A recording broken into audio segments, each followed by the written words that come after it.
ব্যক্তির মনে একটা প্রশ্ন জাগে আমাকে আর রাধাকে নিয়ে। বলেন যে না আমি আর রাধা একসাথে থাকি, না আমাদের বিয়ে হয়েছে। আমি এখানে দ্বারকাতে, ও ওখানে বর্ষণাতে, তাও এত ভালোবাসা কি করে? এ কেমন সম্পর্ক? আমি তাদের একটা সহজ কথা বলতে চাই। আপনি কখনো আয়নার দিকে দেখেছেন? নিজের দুই চোখের দিকে তাকিয়ে জিজ্ঞাসা করুন, এই দুই চোখ একসাথে কেন বন্ধ হয়, একসাথে কেন খোলে, একসাথে কেন ঘুমোয়, একসাথে কেন কাঁদে?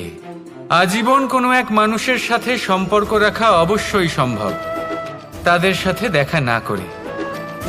আমার আর রাধার ভালোবাসাও কিছুটা এরকমই, আর কিছুটা এরকমই হয় ভালোবাসা দুই নয়নের মতো, যারা কখনোই মিলিত হবে না কিন্তু চিরকালের জন্য একসাথে জুড়ে থাকবে। এই অনুভূতি নিঃস্বার্থ হয়, আর এই নিঃস্বার্থ ভালোবাসা আপনাকে আনন্দের পথে অগ্রসর করে। জীবনে সবসময় নিঃস্বার্থভাবে ভালোবাসুন, শুধুমাত্র আনন্দই পাবেন। তাহলে আসুন আমার সাথে নিঃস্বার্থভাবে ভালোবেসে বলুন, রাধা রাধা। প্রেম সংসারের সব থেকে পবিত্র বন্ধন, কিন্তু সত্যি বলতে কি, এটা বন্ধনের থেকে মুক্তি, স্বতন্ত্রতা।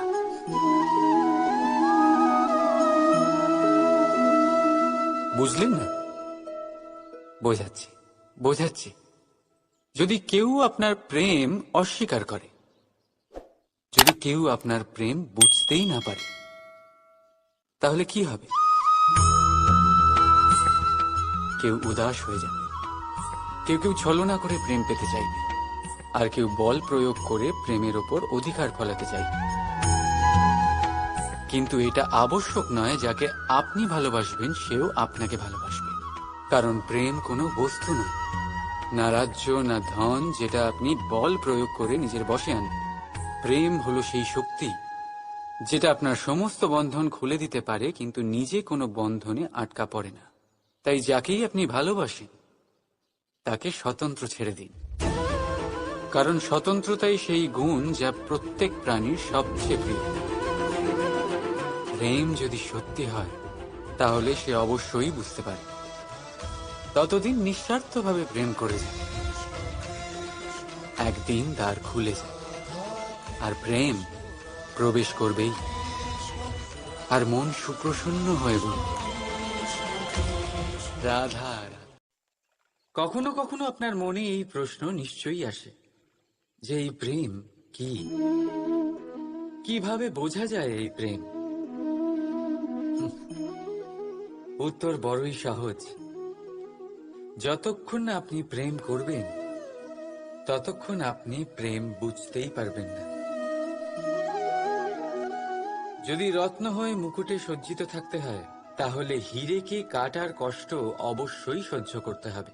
প্রেমের সঠিক অর্থ বুঝতে গেলে মোহকে ত্যাগ করে আত্মসমর্পণ করতেই হবে। যে প্রেম কাউকে পাওয়ার জন্য করা হয় সেই প্রেম প্রেম নয়, তা মোহ। তাই আত্মসমর্পণ করুন, নিজেকে, নিজের অহংকারকে, নিজের অস্তিত্বকে, মোহকে, আর দেখবেন আপনার প্রেম স্বয়ং আপনার সাথে থাকবে। রাধা রাধা।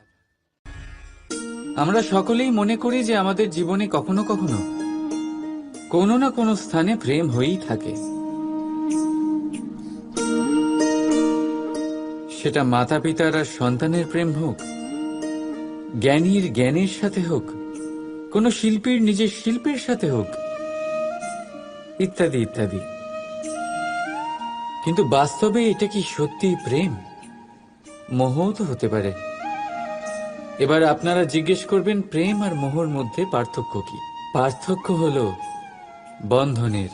যা আপনাকে বাঁধে তা হলো মোহ, প্রেম নয়।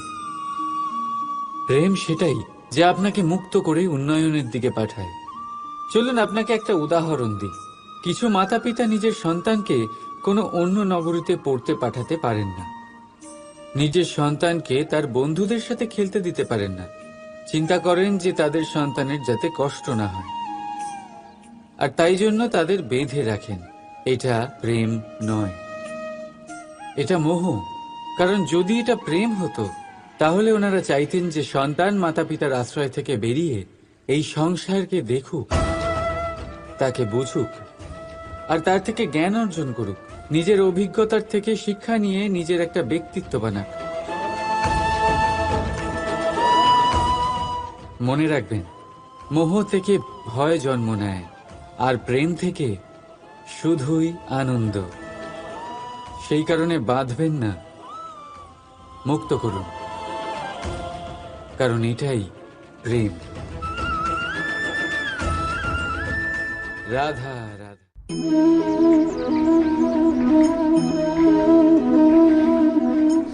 এই কলসিটা দেখছেন আপনারা, এতে জল রাখা হয়।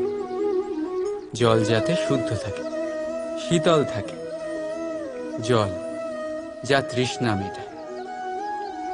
কিন্তু ভাবুন, যদি এই কলসির মাটি ঠিক না হয়, যদি একে ঠিক মতন মাখা না হয়, আকার দিয়ে একে ঠিক করে আগুনে যদি পোড়ানো না হয়, তাহলে কি হবে?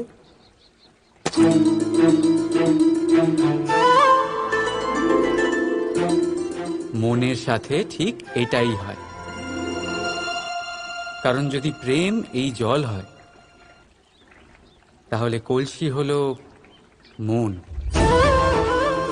মন রূপী পাত্রে যদি বিশ্বাসের মাটি না থাকে, যদি সেই মাটি অশ্রুতে না ভেজানো হয়, সময়রূপী কুমোর যদি তাকে আকার না দিয়ে থাকে, আর চরম পরীক্ষার আগুনে তা পোড়ানো না হয়, তাহলে প্রেম মনে থাকতে পারে না। যদি এই প্রেমকে পেতে হয়, তাহলে হৃদয়কে বশ করতে হবে, আর মন থেকে বলতে হবে রাধা